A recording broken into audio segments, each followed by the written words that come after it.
पिछले कई दिनों के राजनीतिक हंगामे के बाद आखिरकार नीतीश कुमार ने एक बार फिर आरजेडी का साथ छोड़कर बीजेपी के साथ सरकार बनाने का फैसला करते हुए इस्तीफा दे दिया।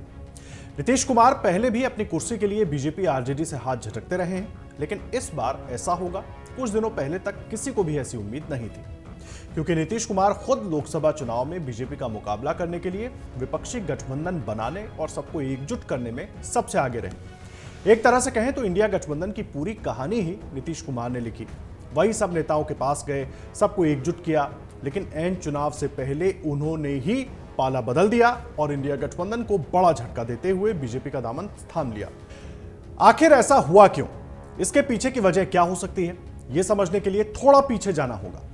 देखिए, 2013 में जिन नरेंद्र मोदी के साथ जाने से बचने के लिए नीतीश कुमार ने एनडीए से रिश्ता तोड़ा था, आज एक बार फिर अपनी साख बचाने के लिए नीतीश कुमार वापस एनडीए के साथ मिलकर सरकार में चले गए। 2013 में जब भारतीय जनता पार्टी की तरफ से प्रधानमंत्री पद के लिए नरेंद्र मोदी को उम्मीदवार घोषित किया गया तो यह फैसला नीतीश कुमार को रास नहीं आया और उनकी अगुवाई वाली पार्टी जेडीयू ने साल 1996 से चला रहा गठबंधन तोड़ने का ऐलान कर दिया। फिर साल 2014 के लोकसभा चुनाव में जेडीयू केवल 2 सीटें ही जीत पाई और नैतिकता का हवाला देते हुए नीतीश कुमार ने मुख्यमंत्री पद से इस्तीफा दे दिया। उन्होंने सरकार की कमान जीतन राम मांझी को देकर सबको चौंका दिया, लेकिन नीतीश कुमार का मन कुछ महीनों में ही बदल गया और फिर से खुद ही मुख्यमंत्री पद पर कायम हो गए।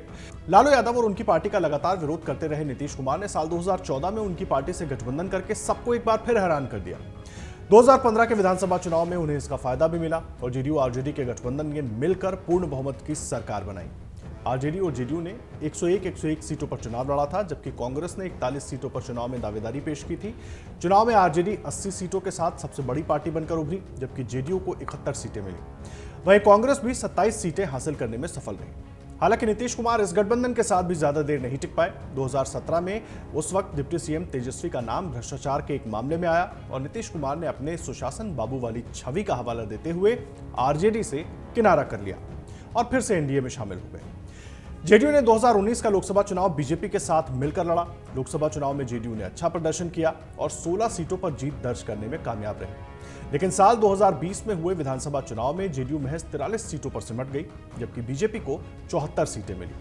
हालांकि कुछ जोड़ तोड़ के बाद एनडीए की सरकार बनी और नीतीश कुमार फिर से मुख्यमंत्री चुने गए, लेकिन साल 2022 में नीतीश कुमार का एक बार फिर से बीजेपी से मुंह भंग हो गया और नीतीश कुमार ने आरजेडी के साथ हाथ मिला लिया।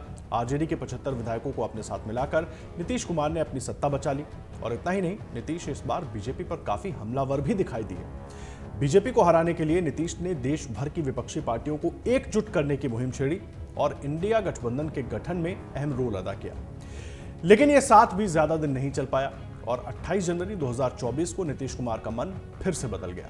अब सवाल यह है कि इंडिया गठबंधन में जो नीतीश कुमार अगुवा बने थे, वही उसकी जड़ें क्यों उखाड़ गए? क्या इसके पीछे कोई बड़ी चाल है या बीजेपी और नीतीश की मिलीजुली दूरदर्शी सोच? बिहार में कई तरह की चर्चाएं चल रही थी। नीतीश कुमार के आरजेडी में जाने के बाद से उनकी छवि लगातार खराब हो रही है और वहीं जिस तरह से आरजेडी सरकार के हर फैसले का क्रेडिट तेजस्वी को देने की कोशिश करती है, उससे भी नीतीश कुमार परेशान थे। साथ ही उनको लग रहा था कि कहीं लोकसभा चुनाव में जेडीयू का वोटर आरजेडी में गया और आरजेडी का वोटर ट्रांसफर नहीं हुआ जेडीयू की तरफ, तो नीतीश का क्या होगा?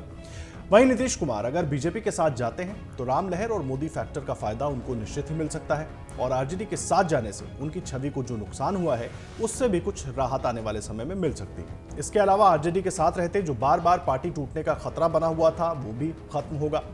शायद यही सब सोचते हुए नीतीश ने इतना बड़ा फैसला एक बार फिर से ले लिया। वहीं बात बीजेपी की करें तो जो नेता अब तक एनडीए में नीतीश कुमार की नो एंट्री बताते रहे, वो आला कमान के फैसले के बाद से चुप हैं या फिर बहुत संभल कर बोल रहे हैं। इस बार लोकसभा चुनाव में बीजेपी 400 प्लस का प्लान लेकर चल रही थी, जिसके लिए यूपी के साथ साथ बिहार से भी बीजेपी को ज्यादा से ज्यादा सीटें चाहिए और इसके लिए नीतीश कुमार से बेहतर कोई साथी हो नहीं सकता था। साथ ही देखिए, नीतीश के एनडीए में आने से विपक्ष के उस नैरेटिव को भी सबसे बड़ा झटका लगा जो इंडिया गठबंधन के नाम पर बनाया जा रहा था, यानी कि विपक्ष में वो ताकत ही नहीं कि वो एकजुट भी हो सके। तो चुनौती कैसी? बीजेपी के लिए ये एक तीर से कई शिकार के जैसा है। एक तरफ इंडिया गठबंधन का बिखराव, दूसरी तरफ नीतीश के साथ आने से लोकसभा के साथ साथ अगले विधानसभा में खुद को और मजबूत करने का मौका, साथ ही केंद्र में मोदी के सामने कोई है ही नहीं वाला नैरेटिव। अब सवाल यह कि बीजेपी नीतीश के साथ फिर से चली तो गई, लेकिन क्या वो नीतीश पर पूरा भरोसा कर पा रही है? इसका जवाब आप ऐसे समझिए कि इस मौके का इस्तेमाल बीजेपी और नीतीश दोनों कर रहे हैं। दोनों एक दूसरे की जरूरत और मजबूरी जानते हैं और इसलिए फिर एक साथ हैं। हाँ, ये कह सकते हैं कि जितना लंबा समय बीजेपी और नीतीश ने साथ गुजारा है, दोनों नेचुरल अलायंस कहे जाते रहे हैं। लोकसभा के बाद क्या होगा तब की तब देखी जाएगी, लेकिन एक बार फिर नीतीश कुमार पाला बदलकर अपनी कुर्सी बचाने में कामयाब हो गए। अगर आप ये वीडियो YouTube पर देख रहे हैं तो हमारे चैनल को सब्सक्राइब करें और बेल आइकन को दबाना ना भूलें। अगर आप Facebook पर ये वीडियो देख रहे हैं तो हमारे पेज को लाइक करें।